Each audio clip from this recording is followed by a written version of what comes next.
Assalamualaikum warahmatullahi wabarakatuh. Selamat pagi semuanya. Sehat selalu ya, dan selalu jaga kesehatan. Oke, gimana tugas yang kemarin? Eh, Mudah bukan? Ya, saya harap kalian bisa memahami untuk sebagai seorang entrepreneur, memang banyak hal yang harus kita pikirkan di samping kita membuat produk itu sendiri. Oleh karenanya, poin ketika kalian berjualan adalah di bagian marketingnya, atau bagaimana sih produk kita ini laku di pasaran. Yang ujung-ujungnya kita cari adalah cuan. Oke? Saya sudah lihat beberapa dari eh, konten yang kalian buat dan kalian posting. Ya, oke lah, ini baru permulaan dari kalian. Nanti kita akan bahas di kelas kekurangan dari konten kalian itu apa aja. Dan saya berharap satu konten pertama ini menjadi langkah awal kalian untuk bisa lebih maju lagi membuat sebuah konten yang ujungnya adalah penjualan yang berlipat ganda. Tentunya seperti itu. Materi perkuliahan kedua kita kali ini, saya akan membahas mengenai apa itu produk kategori. Saya sudah lihat beberapa konten yang kalian buat. Ada yang membuat varian donat, ada yang membuat varian bola-bola susu, ada yang keras, ada yang pempek gitu. Nah, untuk bermacam varian yang kalian buat itu, kalian harus kategorikan loh. Karena gini, ketika kalian mulai menjadi seller besar, kalian harus memikirkan jangan sampai nanti ketika kalian menjadi seorang pengusaha, kalian punya anak buah, belum tentu anak buah kalian tuh ingat semua produknya kalian. Oleh karenanya, produk-produk tersebut perlu dikategorikan. Contoh nih, misalnya kayak donat ada berapa varian gitu kan. Otomatis kalian harus memberikan kode terhadap varian-varian tersebut. Contoh, donat coklat. Kalian bisa singkat menjadi DC001. Kemudian coklat juga terbagi atas berbagai macam. Ada coklat meses yang taburannya di atas, ada coklat yang di dalam donat itu sendiri, ada donat bomboloni. Itu kan variannya udah mulai beragam kan. Belum lagi misalnya ada varian strawberry. Kalian harus memberi kode atau kategori DS gitu. DS001. Atau empek-empek, kalian bisa kategorikan dengan kapal selam. Kapal selam ada yang ukurannya besar, ada ukuran medium, ada juga ukuran kecil. Kalian harus membuat kode atau kategori untuk masing-masing produk tersebut. Oleh karenanya, jangan lupa, justru di awal itu adalah memudahkan kalian nanti ke depannya bila mana usaha kalian berkembang pesat dan kalian punya anak buah, otomatis kalian nggak pusing lagi nanti menyusun di dalam laporan laporan produk kalian atau laporan keuangan kalian. Jadi kalau misalnya kalian udah mulai stok nih kayak di Frozen gitu kan, berapa sih banyaknya kapal selam yang terjual, atau ada customer yang ingin beli kapal selam kecil gitu kan, kalian beri kode misalnya KSK, kapal selam kecil. Atau misalnya kayak apalagi saya lihat crush gitu kan, produk crush misalnya kalian ada crush yang varian wijen, varian coklat, keju atau lain sebagainya. Oleh karenanya, jangan lupa ya, kalian kasih masing-masing produk tersebut kodenya dari awal, hingga kalian nanti ketika usahanya berkembang, mungkin tidak hanya keras aja, bisa juga bertambah menjadi misalnya kayak contohnya kerupuk gitu kan. Kita nggak pernah tahu akan ke arah mana produk itu. Kemudian, kenapa sih kategori ini penting sekali untuk dibuat? Tadi seperti yang sudah saya katakan bahwa ketika kalian akan menambah produk baru, maka produk-produk ini tidak tertukar satu sama lainnya. Apalagi kalau kalian sudah mulai melakukan misalnya titip jual di minimarket, Alfamart, Indomart, Ceriamart dan lain sebagainya, mereka pun dikodekan gitu. Jadi kodenya mereka itu biasanya diambil dari kodenya kalian, kemudian sama mereka tinggal dikembangin nomor serinya berapa, karena masuk ke stock of name-nya mereka pasti berdasarkan urutan yang sudah mereka buat sebelumnya. Kurang lebihnya seperti itu. Hal yang wajib dipahami oleh seorang entrepreneur, terutama dalam strategi pemasaran. Di sini ketika kalian buat konten, dengan adanya bermacam kode atau kategori, contoh yang sudah terkenal kita misalnya ambil saja Indomie. Indomie itu kan variannya banyak ya, ada rasa soto, ada rasa kari, ada rasa mie goreng gitu. Otomatis ketika kalian membuat konten untuk mie goreng, nggak mungkin dicampur dengan konten mie soto, bener gak? Mie goreng mungkin dipersiapkan buat kalian yang lagi ya pengen makan kering-kering gitu.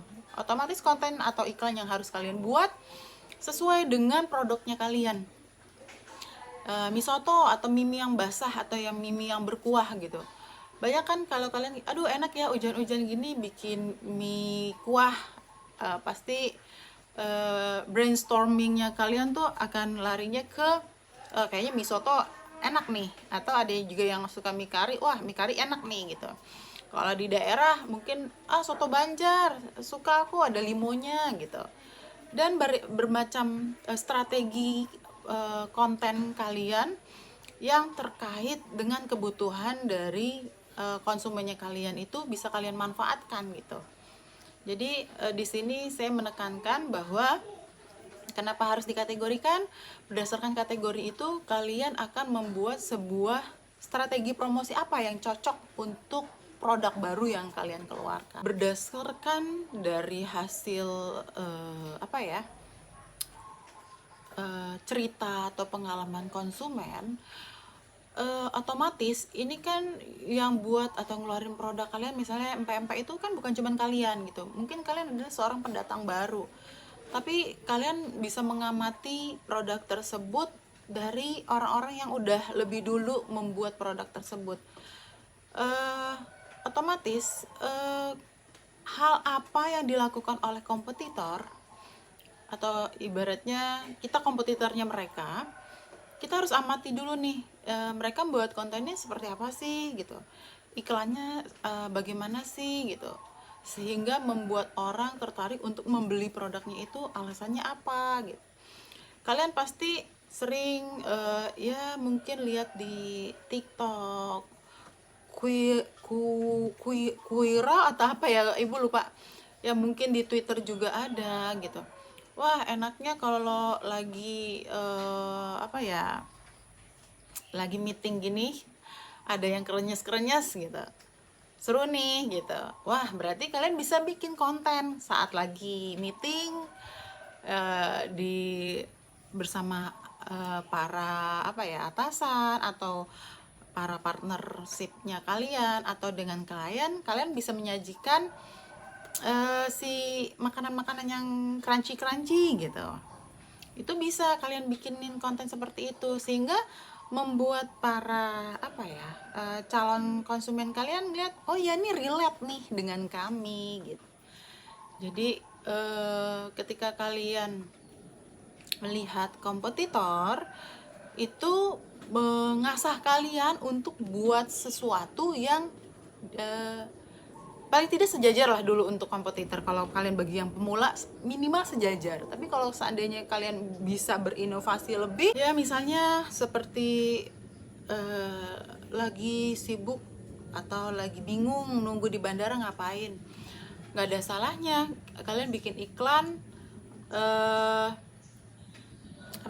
menunggu di bandara. Oh iya aku punya snack ya, aku sambil nungguin berjam-jam aku makan ini gitu kan, aku berasa ada temen yang menemani sambil makan keras gitu. Nah nggak ada salahnya kalian bikin konten memanfaatkan situasi-situasi seperti itu gitu, bahwa donat kalian atau empek-empek kalian ketika lagi delay di bandara bisa makan itu dan kalian menikmatinya, dan akhirnya ketika kalian selesai makan, pesawat kalian sudah bisa boarding gitu. Itu ya, banyak hal sih kalian bisa kembangin. Ibu yakin kok kalau kalian tuh anak muda tuh kreatif banget, jauh kreatifnya luar biasa. Bisa memikirkan hal-hal yang di luar ekspektasi. Dan kalian bisa, asal kalian mau berusaha menggali, kalian melihat situasi, pintar melihat situasi, kemudian kalian bisa membuat apa ya, kalau boleh dibilang spektakuler lah gitu. Jadi ketika kalian mendapatkan kritik dari konsumen kalian atau kritik orang lain terhadap satu produk kompetitornya kalian manfaatin itu untuk bikin kontennya kalian gitu ya. Kemudian untuk berikutnya kita akan membahas mengenai jenis produk kategori. Kenapa sih harus diklasifikasikan gitu? Kalau kalian jual produknya itu bukan kebutuhan pokok, misalnya snack-snack yang kalian sudah buat, tapi beda ya sama empek-empek. Kalau empek-empek itu di Palembang adalah makanan pokoknya mereka. Jadi ibu setiap kali ke Palembang, ibu memperhatikan kebiasaan dari warga Palembang ataupun warga yang mungkin sudah lama tinggal di Palembang. Empek-empek itu menjadi menu pokoknya mereka untuk sarapan setiap pagi gitu. Ibu kaget banget sih, baik itu di hotel ataupun di rumah-rumah makan ataupun di pasar-pasar. Orang tuh bukan beli nasi uduk, lontong sayur atau bubur atau makanan yang umumnya kita ada gitu di Pulau Jawa ini, tapi mereka carinya empek-empek gitu. Cuman bedanya kalau bagi orang Palembang, empek-empek ini bukan digoreng tapi direbus gitu. Jadi seperti ya memang makanan pokok, kalau cuma direbus terus dicelup pakai cukoknya gitu kan. Kalian mengkategorikan produk yang akan kalian jual ini menjadi makanan kebutuhan sehari-hari kah, atau makanan pokok kah, atau hanya sebagai makanan pendamping. Makanan pendamping tuh kayak ya itu donat atau steak atau bola-bola susu atau yang lain-lainnya. Jadi kalian harus bisa mengkategorikan produk kalian juga seperti itu. Kemudian ketika kalian sudah jual, hal pertama yang dibeli konsumen tuh ya, misalnya nih kalian jual produk murah gitu kan, jauh di bawah harga kompetitor, atau kalian kebetulan lagi jualan itu dalam masa promo gitu. Jangan kalian sia-siakan tuh masa promonya kalian gitu. Misalnya harusnya harganya empek-empek kapal selam harga 20.000. Tapi karena kalian pengen boleh dibilang lagi branding, kalian jual harga empek-empek ini dengan promo diskon 50% selama 5 hari gitu misalnya. Kalian jangan mengurangi kualitas dari produknya kalian. Kenapa? Karena konsumen itu ketika membeli barang promo, mereka tuh sebenarnya lagi ngebandingin produk kalian dengan kompetitor yang udah lebih dulu gitu. Jadi buatlah sama seperti produk yang akan kalian jual pada umumnya. Jangan pernah sekalipun kalian mengurangi rasa. Kalau ukuran mungkin kalian bisa kurangi ukurannya gitu, tapi kalau rasa jangan pernah sekalipun kalian mengurangi rasa. Saya kurangin aja ikannya, jangan. Kalau saya lebih prefer kurangi aja ukurannya. Misalnya kalau kapal selam tuh umumnya adalah 250 gram atau 200 gram lah ya. Seharga 20.000 atau 25.000. Tapi ketika kalian mau promo, mungkin kalian bisa kurangi menjadi 175 gram atau 180 gram. Itu kan lumayan ya. Ketika sampai di konsumen makan, wah rasanya enak nih, jauh lebih enak nih daripada kompetitor. Artinya ketika promonya kalian udah selesai dan mereka adalah pecinta pempek, dia akan tetap beli gitu, walaupun harganya, wah ternyata harga aslinya tuh 25.000 ya atau 20.000 ya gitu. Tapi apa ya, pasti orang akan bilang gini, harga itu nggak bohong gitu. Itu yang harus kalian manfaatkan, bahwa harga kalian itu pantas disandingkan dengan produk kalian yang enak. Kemudian dari makanan itu sendiri, kalian juga harus punya packagingnya yang oke.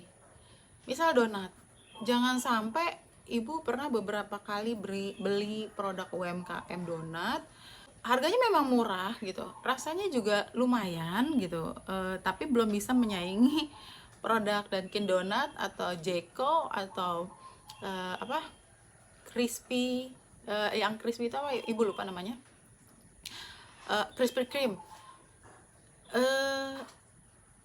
Iya, ibu nggak akan beli lagi produk itu karena udah dari packagingnya jelek gitu kan, donatnya biasa-biasa aja gitu. Ya mungkin kalau bagi orang yang punya uangnya segitu aja ya sesekali belilah gitu ya. Tapi kalau ibu cukup sekali, hanya sekedar tahu terus selesai, ibu nggak akan beli lagi gitu.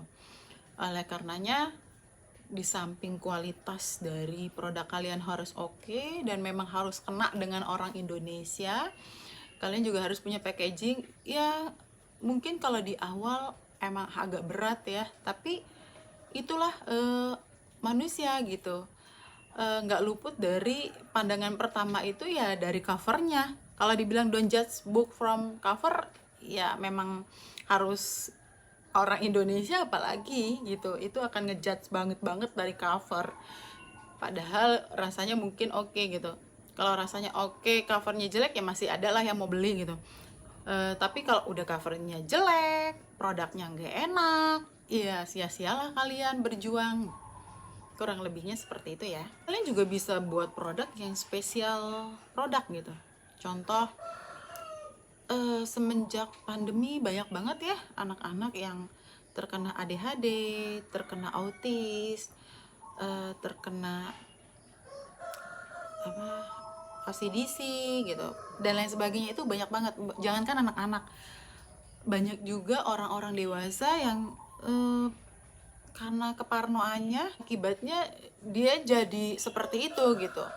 Ibu sendiri pun pernah mengalami masa itu, tapi akhirnya ibu berpikir secara realistis, apa ya yang harus saya lakukan gitu kan. Nah, ada juga seperti ADHD itu, atau anak-anak yang autis itu, atau orang-orang yang terkena autis itu, cara mengatasinya dengan dihindari yang namanya glutein gitu.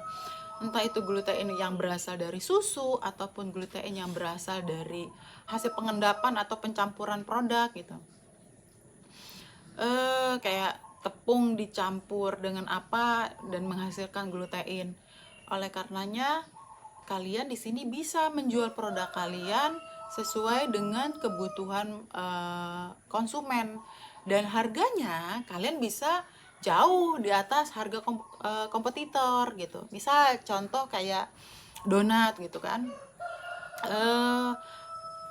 Donat itu kan umumnya terbuatnya dari tepung biasa lah gitu.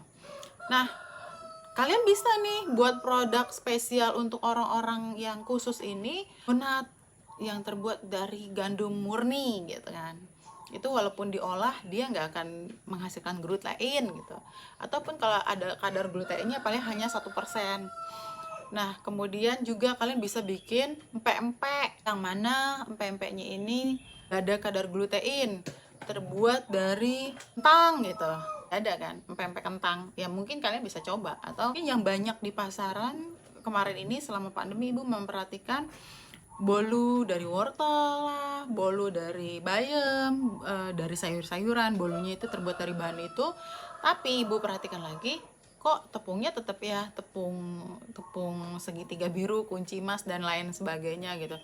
Padahal kan harusnya kalau mau dari sayuran ya tepungnya juga harus yang non glutein gitu, tidak mengandung glutein gitu. Jadi kalau kalian mau jual harga price-nya di atas rata-rata, kalian harus buat produk yang spesial. Bisa bikin konten iklannya kalian memang ditujukan untuk orang-orang khusus.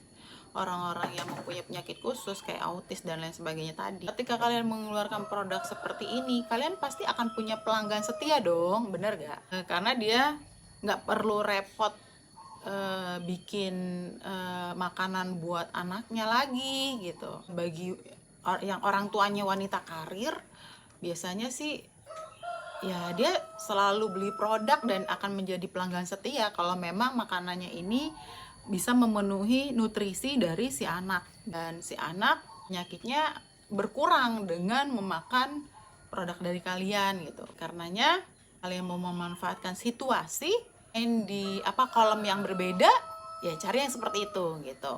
Saya pengen yang untungnya gede gitu, tapi kuantitinya dikit nggak apa-apa deh Bu gitu, saya juga masih pemula, ya udah main aja di produk-produk yang kayak gitu. Kalian harus buat konten yang memang produknya tepat sasaran. Ibu-ibu yang mempunyai anak-anak seperti ini akan mempromosikannya nih dengan ibu-ibu lain. Mungkin dia mempromosikannya melalui rumah sakit ketika dia bertemu dengan anak dari pasien lain gitu, pasien dari orang tua yang lain gitu. Bu, ini loh Bu gitu, saya beli produk makanan ini rendah glutein atau apalah yang sebagainya, coba deh Bu anak ibu makan ini. Pasti itu udah secara hukum alamnya. Kita pun akan begitu. Kalau kita merasa nyaman dengan satu produk, kita pasti akan memberitahu teman kita gitu. Kurang lebihnya seperti itu. Bagi kalian seorang pebisnis, jangan terlalu banyak mikir, aduh nanti produk saya dihujat, aduh nanti produk saya ini mengandung penyakit, aduh kalian jangan jadi pebisnis kalau mikirin itu terus gitu. Pebisnis ya jalanin aja, kalian mau jual apa selama makanan itu ya kalau bagi saya yang muslim ya selama makanan itu halal ya setiap orang pasti akan beli gitu. Bagi kalian yang non muslim misalnya mengandung unsur minyak B2, cimin dan lain sebagainya, cumin dan lain sebagainya, ya udah kalian harus terapkan metode itu dari awal, dan kalian katakan di produk kalian bahwa produk ini adalah non halal gitu. Jangan sampai nanti ketukar-tukar orang, malah pencitraan kalian menjadi buruk karena kalian tidak menginformasikan kepada pembeli produk kalian ini halal atau tidak halal gitu. Tapi yang pasti ya ibu ingin ajarkan bahwa ketika kalian memilih produk untuk jualan, ya kalian pikirinnya produk ini dibeli orang aja gitu, dan jangan lupa memberitahukan orang bahwa ini halal atau haram.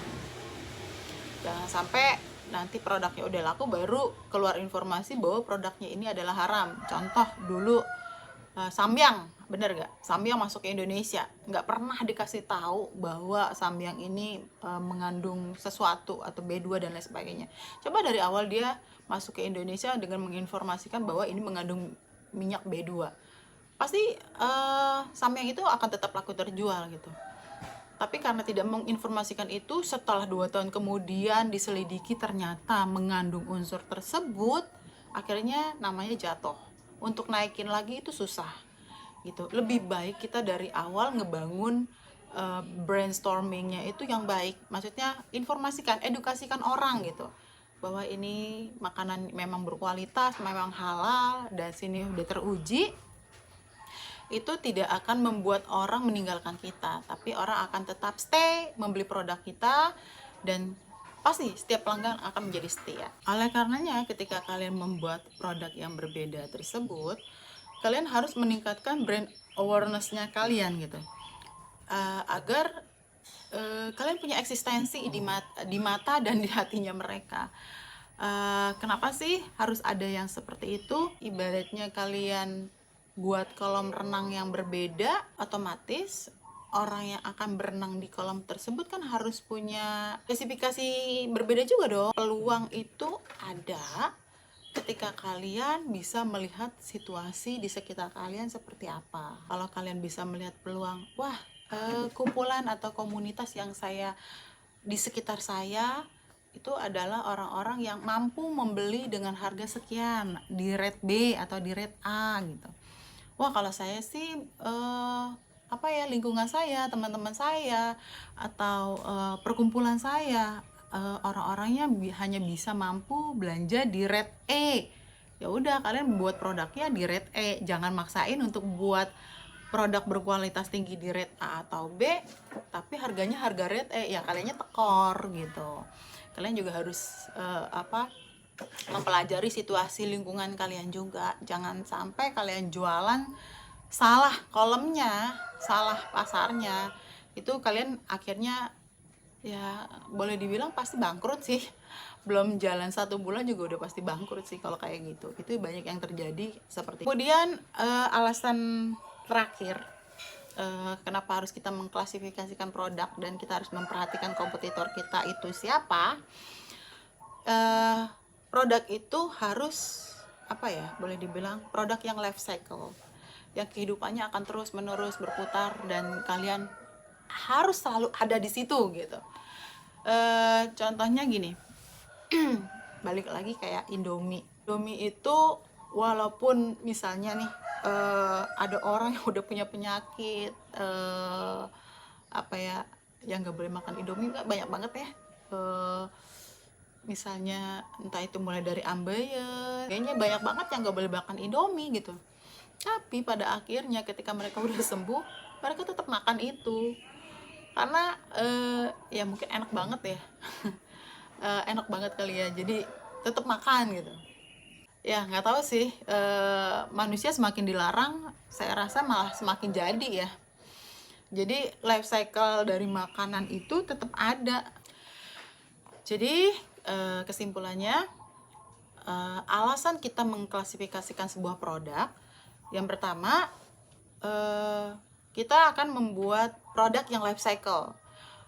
Seperti yang tadi sudah Ibu jelaskan kenapa produk itu harus life cycle, bahwa produk yang pastinya dibeli oleh orang terus menerus dan berkesinambungan gitu. Jangan sampai kita membuat produk itu yang hanya trending saat itu aja gitu. Itu sayang kalau produknya target pemikiran kamu produk yang hanya trending di saat itu. Ya mungkin kalian masa pandemi pernah lihat Korean garlic gitu kan, yang roti Korean garlic itu hanya di masanya aja. Sayang banget kalau seandainya dia tidak bisa hidup stay terus gitu. Apa penyebabnya? Ya bisa jadi sebenarnya roti itu kan salah satu makanan pokok juga ya, tapi karena kontennya nggak berubah, produknya nggak bertambah, otomatis dia akan mati dengan sendirinya gitu. Padahal kalau seandainya masih lebih inovatif lagi ke depannya, penyusunan konsepnya itu bisa lebih dikembangkan lagi, saya yakin banget tuh Korean garlic itu akan menjadi kebutuhan hidup sehari-hari bagi setiap orang gitu. Yang kedua, menyusun strategi pemasaran. Jadi dengan produk yang kalian kategorikan, kalian bisa bikin konten yang beda-beda dengan konsep yang berbeda-beda gitu. Misalnya kayak donat coklat bisa dimakan saat kalian lagi kangen sama siapa gitu, karena di coklat itu mengandung kandungan bikin happy gitu kan. Jadi kalian teringat dengan mungkin mantan kalian gitu, atau sahabat kalian yang sekarang pindah di lain kota, atau mungkin kalian kangen dengan kebersamaan kalian bersama keluarga kalian, siapa tahu gitu ya kan. Kemudian klasifikasi produk ini juga untuk menyusun harga dan target pasar. Seperti yang tadi sudah saya katakan, kenapa untuk menyusun harga? Karena produk yang spesial itu kan nggak mungkin harganya tuh sama gitu kan. Dan target audiensnya kalian atau konsumennya kalian kan juga beda kan. Orang spesial namanya aja udah beda, spesial class atau special people gitu. Orang-orang yang punya penyakit khusus lah, orang-orang yang punya kebutuhan khusus lah gitu. Otomatis walaupun sama-sama donat gitu, kalau donatnya ini tidak memberi support untuk si orang spesial ini, kalau yang standar-standar aja ya donatnya ya nggak akan laku, karena lakunya hanya untuk orang-orang yang normal. Tapi bagi kalian mempunyai spesial komposisi di dalam donatnya kalian atau produk apapun yang kalian buat, otomatis harganya pasti akan jauh lebih berbeda. Kemudian dari klasifikasi produk ini kalian akan mengetahui jumlah produksi kalian harus berapa banyak sih gitu. Pastikan kalian punya pelanggan tetap ya, pelanggan setia, konsumen setia yang membeli produk kalian gitu. Dari konsumen yang setia ini penambahannya berapa banyak gitu. Dan kira-kira kalau kalian nyetok akan bertambah lagi nggak sih kira-kira konsumennya kalian gitu. Atau kalau misalnya standarnya saya hanya 300 pelanggan setia saya gitu, kalian nambahin varian kalian apalagi nih, biar mereka yang tadi cuma beli satu macam produk bisa beli 2, 3 atau berapa banyak varian yang kalian keluarkan gitu. Misalnya bukan hanya donat, empek-empeknya juga bisa bikin anak saya stabil gitu. Ya udah, buatin aja kayak gitu. Gak ada salahnya kan kita mencoba sesuatu yang inovatifnya itu memang memikirkan kondisi orang lain. Karena sekarang ini orang membeli produk itu gak sembarang beli, tapi mereka juga akan memperhatikan untuk kesehatannya mereka itu sendiri.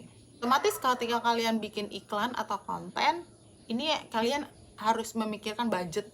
Ketika kalian bikin produknya kalian akan lebih besar, berarti biaya iklan yang kalian pasang pun harus lebih besar dong, karena kan targetnya lebih luas nih. Misalnya nggak hanya wilayah Jakarta aja atau Tangerang aja atau Depok aja, tapi udah meluas ke wilayah Pulau Sumatera, Kalimantan, Sulawesi dan lain sebagainya. Oleh karenanya, kenapa kalian suka lihat, kalian pasti pernah lihat lah yang namanya orang live TikTok gitu sampai 24 jam. Karena di daerah-daerah tertentu ada juga loh orang yang jam 12 malam gak bisa tidur, terus dia nonton live-nya tersebut gitu, dan pada akhirnya produknya laku terjual. Itu nggak ada salahnya gitu. Otomatis itu kan terkait dengan budget ya, budget kuota. Kemudian kalian juga harus stamina kalian harus kuat juga gitu. Itu kalian harus beli vitamin yang mensupport staminanya kalian gitu. Nggak cuma sekadar live tapi kalian nggak support diri, ya habis live besok nggak taunya kena penyakit jantung atau lain sebagainya karena kurang tidur. Ya jangan sampai kayak gitu juga gitu. Kalian harus pikirkan hal-hal kecil kayak gitu, mungkin kecil tapi efeknya besar. Yang terakhir adalah yaitu yang sudah saya bilang, inovasi produk. Jadi inovasi produk ini kenapa penting? Karena untuk para pelanggan yang setia itu dia pasti menunggu nih, apa lagi nih yang akan kamu keluarin nih gitu. Pasti sangat dinantikan oleh mereka. Dari saya, materi ini cukup sekian. Untuk materi kuliah kedua ini, di forum diskusinya saya ingin memberikan pertanyaan. Ini bukan tugas kelompok, ini adalah tugas personal. Ketika kalian mempunyai produk yang telah kalian buat kontennya kemarin, kemudian inovasi apa yang akan kalian lakukan di produk kalian, dan target konsumen kalian seperti apa yang kalian harapkan. Apakah itu usia anak-anak, dewasa, ataupun orang tua gitu. Kemudian pemasaran level 1 yang akan kalian lakukan tuh berdasarkan apa gitu. Apakah cuma wilayah Pulau Jawa aja kah?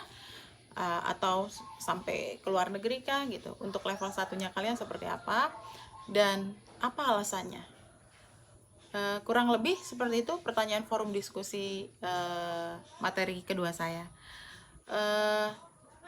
Terima kasih buat kalian yang sudah bersemangat belajar sampai pada hari ini.